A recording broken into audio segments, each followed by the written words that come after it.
Either you're a teenager and you have too much oil, or you're reaching menopause and all you want is oil because you lose it as you age. Fun. Yep, finding skincare that works for you is a toughie. Except that we found the unicorn, Neon Hippie. It has 7 mushrooms, it hydrates, it's full of nutrients. Guess what? You get a discount on Neon Hippie for listening to our podcast, The Rage Pod. Use the code RAGE for 25% off at neonhippie.com.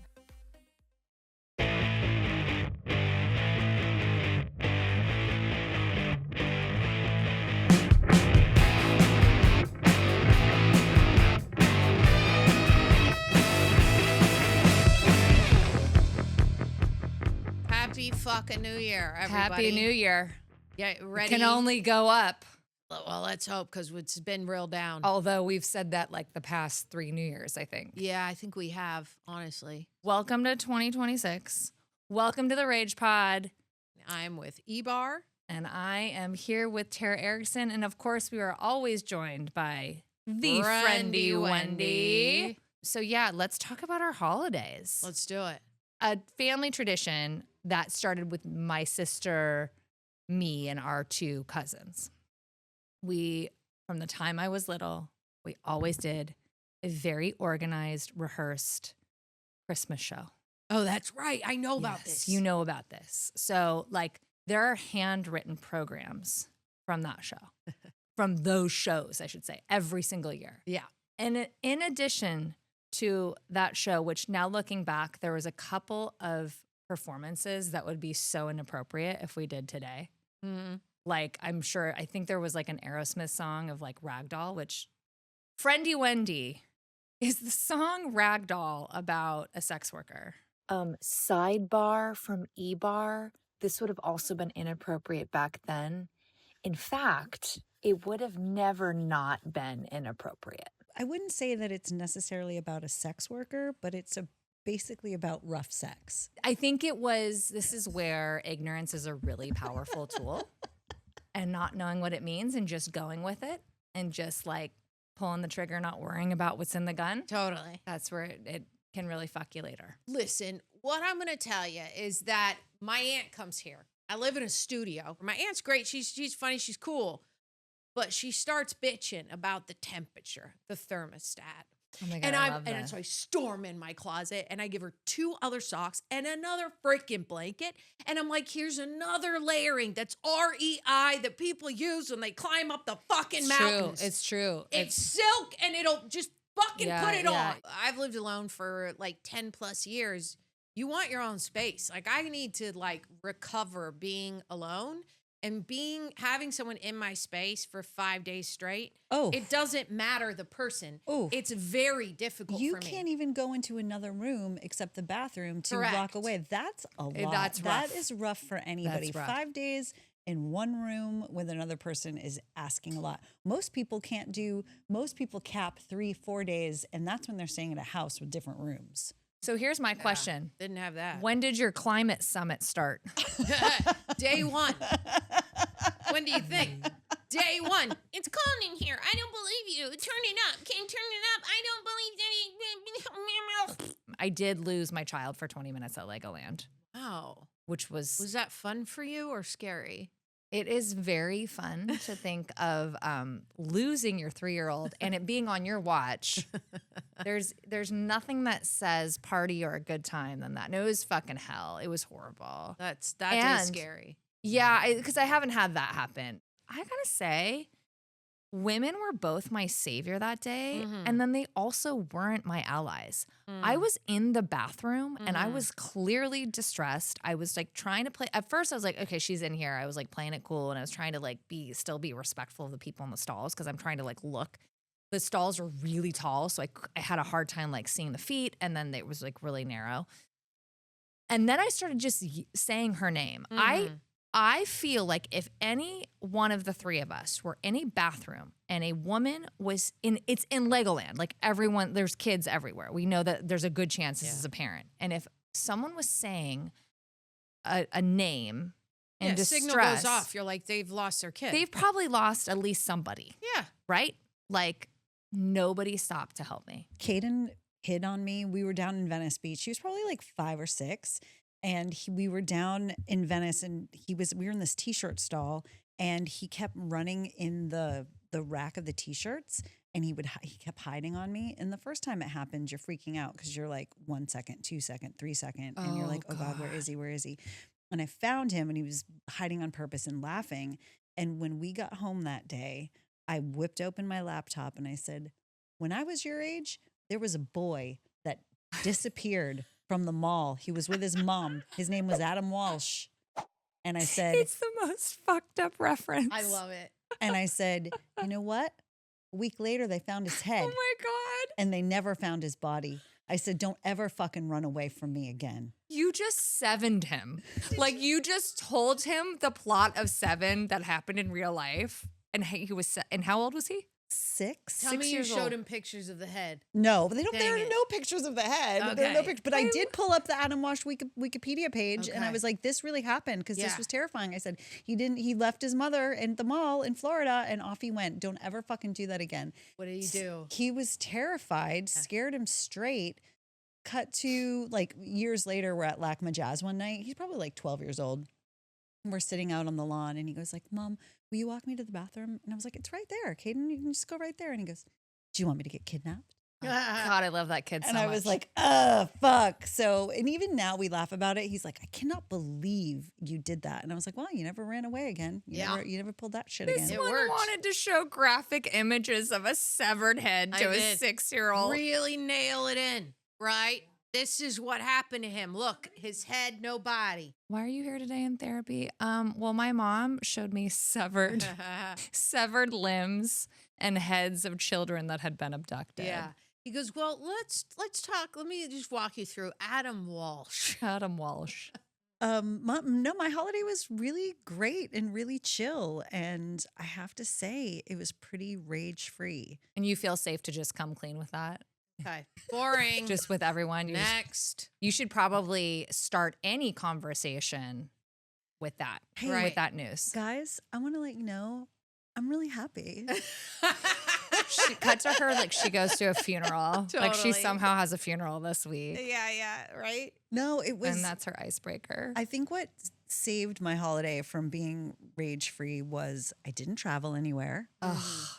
I didn't do forced obligatory family visits. I did see my dad and my stepmom. She straight up told me she doesn't listen to this podcast, so she's not going to even hear this. ew. You know what I'm going to But- say? That we like her because she's honest. Ding, ding, ding, ding, ding. You were going to say that? Yes. Yeah. There is something about that is so freeing. Yeah, you're like, okay. Not our demo. Gay ex-husband cooked all the meals. Love Gotta love it. that. Big And girl. All need that. yeah, I advise everyone to try and get a gay To get a gay ex-husband. ex-husband. Yeah, it's really beneficial. Yeah. You gotta And not hit up- only that, it's more than that. You guys share a child. I don't want I to share a didn't- child, but I will go to WeHo, try to get a It's gay just the investment husband. is so solidified that Yeah. if he's somebody that cooks and actually does things, which let's be honest, like a lot of straight men don't do, Yeah, that's a real win. I agree. And you don't have to sleep with them. I mean, wow. dude, friendy Wendy She's winning. is the antithesis of this podcast. We Totally. literally made this podcast because we're like, fuck anyone that comes into a room of other people. And yeah, it's and like, says they're happy. dude, I'm so fucking happy. Yeah, totally. That's why Pluribus. we call her Pluribus. Pluribus. Yep. Pluribus. Fits. Well, something we wanted to talk about today was where does everyone land with, do you just have unconditional acceptance of family members because they are family? Or are there, in some cases, you say, you know what, I know they're my family, even again in certain situations like my parents, but this is an unhealthy relationship for me. And the best thing for me to do is just create distance. And in some cases, just completely cut them off. Right. Like like you mentioned, Friendy Wendy said something about like no obligatory meetups for the holidays. I think this like comes up a lot, and just wanted to kind of hear your all thoughts on it. I know you found, we were kind of talking about the Mel Robbins. of it all. Mel Robbins had written a New York Times op-ed piece about it's just time to forgive your family. You're wasting time, move on with it, stop being so stubborn. And she received a lot of backlash for it because there are a lot of people that were like, the fuck are you talking about? You don't know what I had to deal with. Right. You don't Yeah. know how toxic these people are to Yeah. my life. So you can't make a blanket statement when you don't know all the specifics. But I think, in my case, I'm not super close with my brother. We don't particularly have anything in common except for the fact that we were raised in the same household. Us spending Christmas together is nothing that I don't really think either one of us really wants to do. Mm-hmm. And this Christmas came and went, and we didn't even text each other. In a weird way, I was okay with it, and I was at peace with it. And I don't know if that's weird or fucked up. It was just the way it was, where it's like, I don't expect him to reach out, and maybe he doesn't expect me to reach out either. What's interesting to me about that is, do you think he has had this conversation with himself? I don't even think it registered in his brain. Exactly. And I find that just interesting that like it's the woman of the sibling relationship or Is that thinking about it and he's is not. thinking about it. He's not, we don't know, we're making assumptions, but let's say that it's, that it hasn't even crossed his mind. And meanwhile, like, even though you have come to like a place of peace of saying it's fine that we didn't, communicate, you're still like thinking about, is it okay that I was okay with it? And I think part of it too is that I spent my life chasing his love. I spent my life chasing my dad's love. And finally getting to the point where I was like, I'm done being Charlie Brown with Lucy's football. And so I'm good. I'm okay. I'm fine. And I can be okay not communicating with him. Yeah. That's kind of I think the same for me, except I decided that when I was real young. Like when my dad was, I think he was like in and out of jail. I was raised by Minneapolis to my mom. You guys know that. But I think it was like 12 or 13. He would still like write like letters. And my grandma would always give them to me and say, here's a letter from your dad or something. And eventually at some point, I think it was like 13, 14, she would go, do you want to read it? And I would just go, no. She'd go, okay. But I think it was at one point I wrote a letter like to him just saying like, I wish you luck. And at that time I was deep in the Lutheran school. I went to a private Lutheran school. So I was like, I hope you find faith. And I swear to God, I think I put like a Bible verse in there. And I was like, Psalms 37. yeah, send it off to jail, huh? Amen. And I think that was it. But then even like later in life, maybe like, 10 years ago or something, he would find me on Facebook, write me messages of just like, oh, do you remember the times when you were a kid? Blah, blah, blah. But even at that time, I was like, I didn't respond. He would call, I would not answer. It's not like he was calling me off the hook, but I just didn't have any part in me to go like, I don't really know you. Like I knew you when I was a kid. I think I was like a daddy's little girl, but I was very, very young, right? And so my life was totally different. And at that point, I just felt like I'm not going to regret it if I don't speak to him. And I even got the call during COVID. I think I talked about it. My uncle, his brother called me. I was like, your dad's in the hospital, probably going to die. I remember. I was with you not too long after. Yeah, exactly. And they were like, if you want to come see him. And I was like, no, but here's a letter. You can read it to him. And everyone always says like, you might regret this if you don't go see him. Like you might think about it for the rest of your life. And I'm like, no, I won't. I don't. I'm like, yeah, they read him the letter. I don't think about it. I didn't even think about it when I was a teenager. I wasn't even running after having that approval or being like, I don't have a dad around, so I'm going to like act out. I was the bitch who was like, if you're using that as an excuse, I don't like you because it's not about that. I don't have a fucking dad either, but I'm not being a cunt. You know what I mean? So I'm with you on it. I think I made that decision, I think at a younger age. And I still am like, yeah, it was a good decision for me. It was something I chose that I was like, I don't need this in my life. I already had people who loved me, supported me. I already had enough good stuff in my life that I was like, I don't need to open up this Pandora's box. Did you also feel like spending time there for someone that you probably concluded wasn't necessarily going to give you what you emotionally needed was taking time away from the people that were? Well, number one, he never even like apologized, I think, for the stuff that I remember when I was a kid. Just like verbally abusive towards my mom, physically sometimes in front of me, but that was very rare. But the point being is when I talked about it, I think the first pilot, when we did the rage pilot, I was like, Yeah. I have rage because I was a child and could not protect someone that you love when you see that happening. And I'm just thinking, you have to remember that you were kind of a dick. And it's not like my mom wouldn't like fight back. I do remember her yelling and stuff, getting into fights. But I think for me, it was just like, I don't need to spend time. I understand that you have probably grown up. You're probably an adult now with a job. I don't think he went to jail for like murder or anything really bad. It was probably like drugs or stealing, most likely. I don't really know. I'm sure I could find out. I don't care. And at that point, even at 13, 14, I still was like, I don't really care. I don't need you. Well, also, like, I can definitely, like, please weigh in as a parent of a much older kid, but, like, you don't owe him anything. No, I don't. Now I feel like it's different from parent to child, Totally. but you don't owe him anything, Mm-mm. And if you had gone through the thought process to conclude that, hey, I really don't need this in my life. Mm-hmm. Let's be honest. He was a shitty father. Yeah. He was a shitty partner to your mom. Right. He kind of like had that chance to imprint on you and he didn't. And like, if that was what was right for you, that was right for you.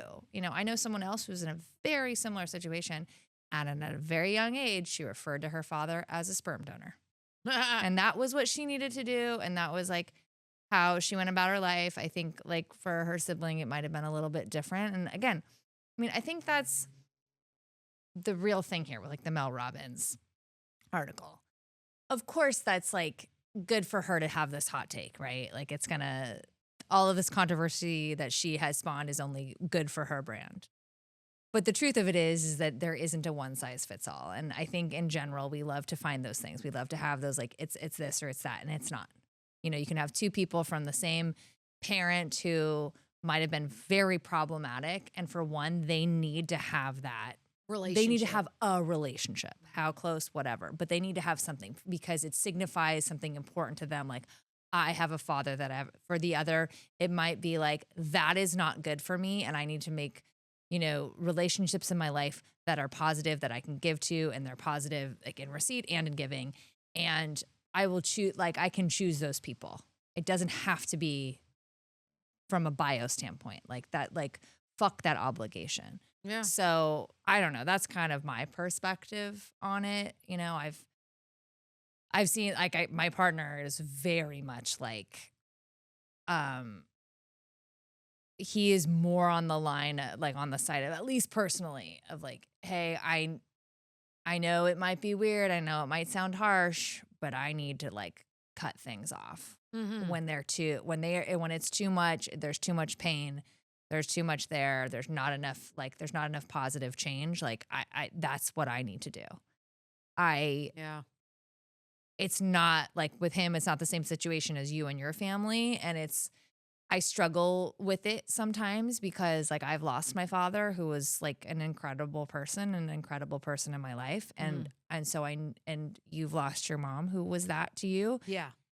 And it is hard when you have lost a parent because it's like my position to him, right? Yeah. Like, yeah, you don't get to ever take that back. Right. Right. So just make sure that you really are kind of in your feelings about it and that the clarity is very strong because once that happens, no takebacks. Yeah. So, but again, I also try to be like loving and supportive and look, I get it. Like it's different for everyone. Yeah. That's this is like the only moment where I really believe in the star signs because me and Ben are both Sagittarius and we operate in some ways very similarly. And specifically with like, if we feel like a boundary or something has been crossed, we have no issues with going, cut the cord, see you later. Like, and I'm sure we obviously we don't operate exactly the same, but I find where I'm like, yeah, I get it. No, But I see hope that. I agree. in him, you know, whatever, getting older, that he doesn't go like, oh, I regret it. I was like, I never did. I'm like, I made the decision, and he might be the same. But I think it's good of you to be a partner that's just like, just really think about it before you put the kibosh on it. Yeah, like I hope that's truly what you need. And if that is, like, I don't need you to be fostering a relationship that doesn't serve you. I don't need that for me. I don't need that for you. Right. It's just more like having had that experience. Well, Friendy Wendy and I are both Taurians. What's your feeling on it? How do you operate with relationships that are like often challenging or have been really wrought? I retreat and I pull back and I pull away. And then sometimes I wonder if the coldness and the emotional unavailability between my dad and my brother affects that in a way where I worry that, do I cut people off coldly because and I was adopted. So I'm always like, I don't have their genetics, So there's this interesting dynamic of seeing how they're so emotionally stunted. And then I meet my birth family and they are just like well of emotion and love and joy and loud and all of that. Pluribus. Yeah. But I don't know. I think I'm also someone who lives in denial sometimes and avoidance. I think a lot of us do. And if I'm being really honest, I do sometimes too. So if there is a difficult relationship, I'll avoid it. Yeah. Mm-hmm. Well, if we're going on this sign theory, what was interesting about what you were saying about Sagittarius, I feel like my cutoffs aren't that, they are there. And I definitely have like a boundary that it's like once that's been crossed, it's very hard for me to go back. But I just don't do it as severely.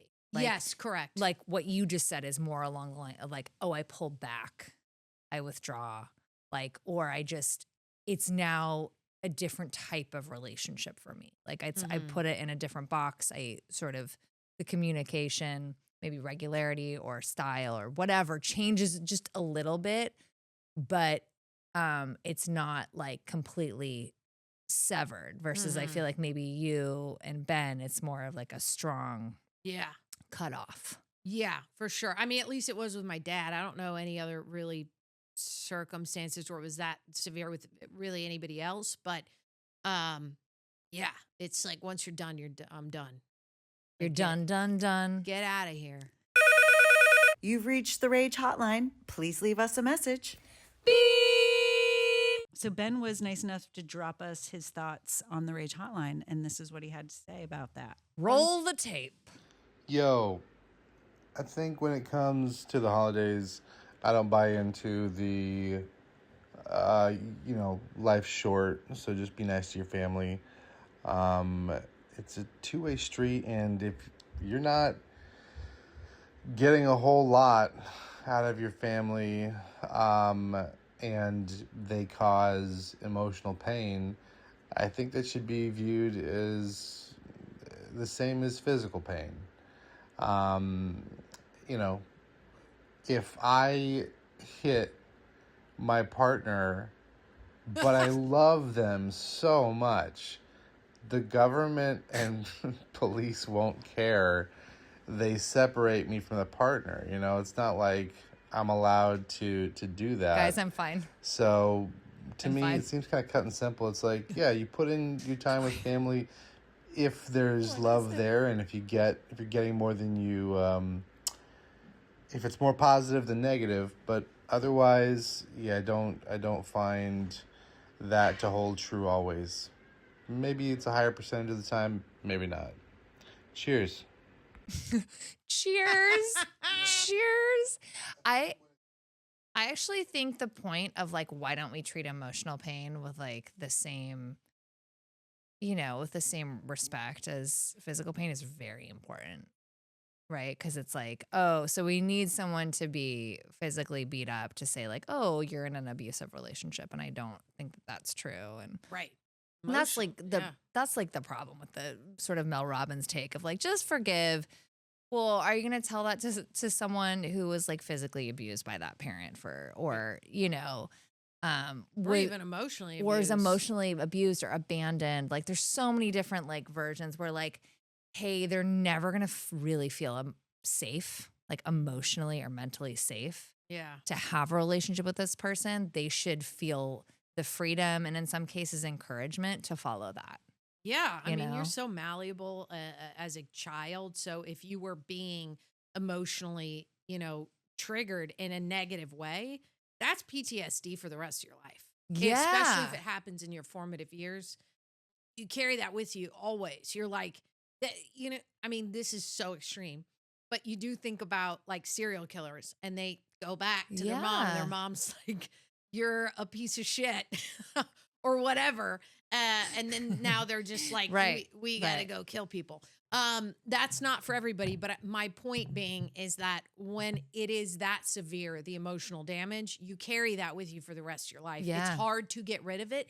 Even if you do end up in a positive, healthy relationship, you're still carrying those things with you that happened during those years that like you just can't really get rid of.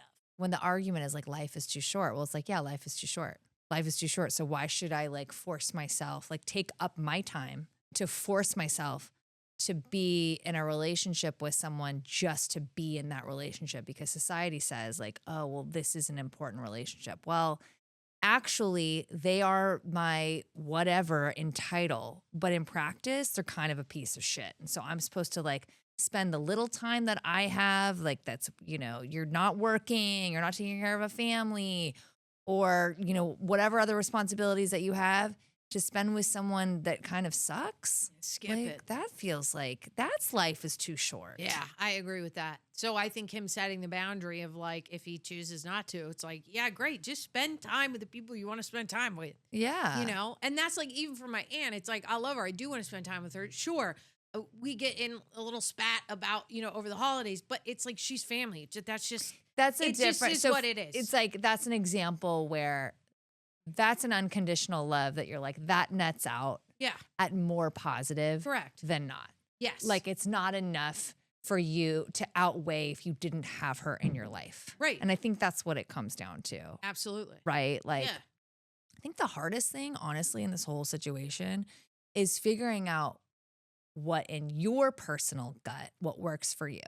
Yeah. Right? Like just because somebody else says, yeah, but they're my mom or they're my brother or they're my, they're my sibling. So I just put up with it. That might be what that person needs. And even if, and that person may try to influence you into saying like, that's how you should be, but that's not necessarily true. Right. Because I do think that like, even what I said about like being a partner to Ben of like, oh, I know what it's like.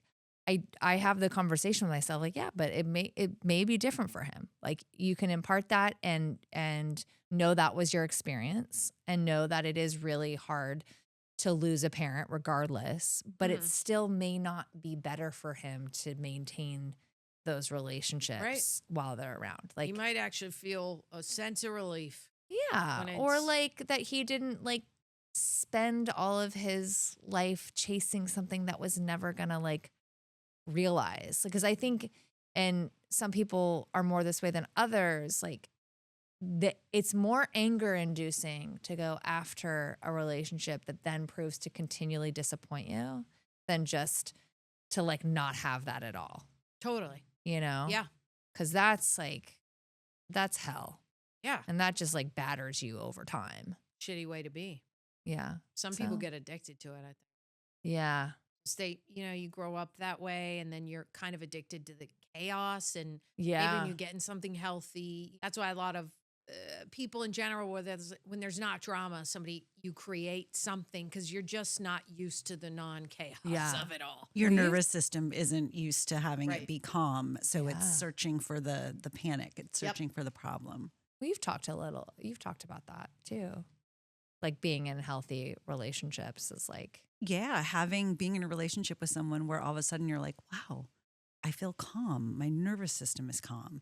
And then you're kind of like, well, is everything okay? Because then you go looking for it. And it's like, no, just accept the fact that everything's really fucking good and just enjoy it. yeah, like, and you're like, go do something fucked up. Go. Yeah, exactly. Fuck this up somehow. Get a little bit of drama so you know that it's real. Yeah. I just, That's I think, so mental. I just think in general, we need to like cool it on the holidays are like about family and enjoying like with the ones that you love, like in a way that makes people feel like if they don't have that, that something's wrong with them. Because Right. fuck that noise. Because there's a lot of holiday get-togethers that are real fucked up. Yeah. You know? Totally. But it's like on paper, on like by title, it's like, oh, they're just such a great, like they're family people. They're family people. Right. Except here on the Rage Pod, if you skipped any gathering because you're like, fuck these people, we're with you. We're with you. We got your back. We got your back. Yeah. I'm like, hell yeah. If you're happier that way, like, please do it, because happiness is so fucking fleeting, y'all. It is. And I'm not trying to be a downer, but it is. Okay. So chase it. Chase the joy. Yeah, that's what I'm saying. And find it. Find the joy. That's the hard part, is finding out what joy means to you, right? Yeah. How do we feel? How do we want to? Oh, go ahead. I was just saying, how do we feel about New Year's resolutions? Like hate them, love them, nobody kind of on the fence. Go ahead and is it do a bunch 'em. of bullshit? And feel bad about yourself because you don't do it. Yeah, you're setting yourself stupid. up for disappointment and then you're just gonna have to roll on to the next one, right? Because Exactly. like, well, fuck it. It's Jan 15th. I've already fucked it up. Might as well just throw it all away and we'll shoot for next year. Exactly. That's what I'm saying. I'm like, Yeah. literally, nobody writes down 10 resolutions No. and gets 10. them all done. Two. Erica, 0. Like get Just my 0. oil changed. Oh, this is a good. Yeah, I got to get a smog check. Set your goals really low. Yeah, Really low. I agree. I need to get a smog check. The DMV sent it for my registration. too. And that's just so high almost that I was like, can I trade my car in for an EV and then I don't have to Right. do it? Guess what? We live in LA. That ship has sailed. It's Yeah. fucking Exactly. smog city. It's over. Yeah, it's It's over. Exactly. It's dangerous air for sensitive folks. Pops up on your Yeah, phone and we're all every day. We're all sensitive. We live in LA. Exactly. We're fucking sensitive. We've gotten used to it. We've all got the cancer inside. oh my I think God. Yeah. Probably from the bad air. That Maybe this is why people go to the mountains. I have to say, when I go to the mountains, I'm like, oh, You do feel better, right? This is what breathing is like. Yeah. Air. Good air, huh? Yeah, and the water. The water like out of the tap. Sir. Are you drinking it straight out of the tap? Depends on what state. Wow. Depends on what state. This is risky in any state, Erica. Tap straight up. No. Yeah, some of the tap's good. I've got a well in the Berkshires. Oh, a I'm on well. my- I Wow, a well. Oh well, my I God. trust. That's high society. Wow. She's well in I it. feel like we just got transported to like Old Yeller or something. We did. We really did. What the house I grew up in with my grandma, we had a well. And she would drink straight out of the tap water or out of the hose. She'd be Wait, watering like You know what this is giving? what? Is Friendly Wendy a trad wife? I am way too lazy to be a trad wife. You've got a well. You've got a But well. I'm not winding up the rope with a bucket of water. Are you washing your clothes on like one of those old Yes. school, what do you like, washers? Like a washing The board? washer Yeah. board. Yeah. Okay. God. I like well water. I want to Well know water's why I delicious. haven't gotten any of your homemade butter yet. Because there isn't any. Because I have my gay ex-husband and my new boyfriend cooking all the food. That's That's true. That's You're not trad trad wife. wifing very well. Well, Yeah. or am I? She's straight- she's doing it the right way. outsourcing. Wait, I love this idea where you like beard as a trad wife, but you actually have like a gay ex-husband and a boyfriend doing all of the work, but you present as a trad wife. This is brilliant. You need to become an influencer and call it Wendy Trad. Trad Wendy. Trad Wendy. Friendy Trad Wendy. Yep. Friendy Trad Wendy. Trad Friendy And Wendy. then like and then the whole controversy comes out, and then you get a book deal and like a movie deal. For sure. And then the podcast really takes That's off. Do it really for the pod. Between that and Tara heisting a bunch of McDonald's and Burger Kings, we are on our way. Golden. 2026. Let's freaking go. You sink it? 2026, get yourself some dicks. One gay, one straight.